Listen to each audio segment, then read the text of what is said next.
Good day mga kapisonet natin dyan. Samahan niyo po kami muli sa aming journey. At may tumawag nga na client sa atin upang magpa-service po. Dahil naghahang daw po yung kanilang computer kapag ito ay kanilang ino-open. So pagbungad po natin ay ito yung nakita po natin agad, ano? Yan po kasi yung mga makakapal ng alikabok ang isang cause kung bakit po naghahang ang inyong system unit.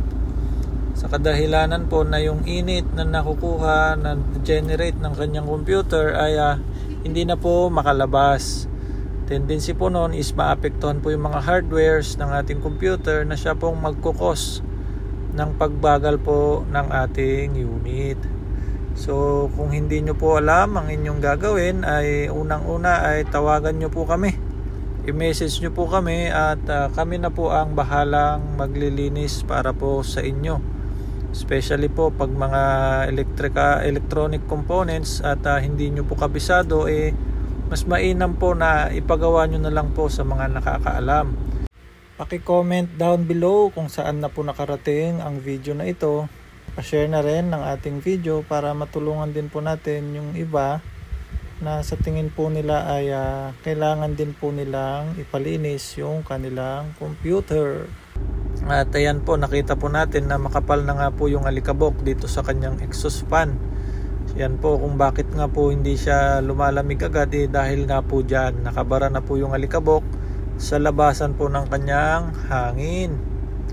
So ito po, inuulit natin na kung may ganito po kayong sitwasyon na hindi nyo po alam ang inyong gagawin, ay ipagawa nyo na lang po sa mga nakakaalam. Kaysa magka-problema po kayo ng tuluyan, imbis na maagapan ay mapapagastos pa po kayo ng mas malaki.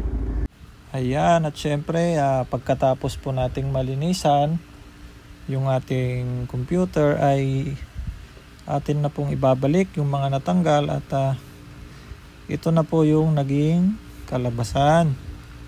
Mas maganda na po yung performance niyan kasi maganda na rin po yung daloy ng hangin na papasok sa ating system unit.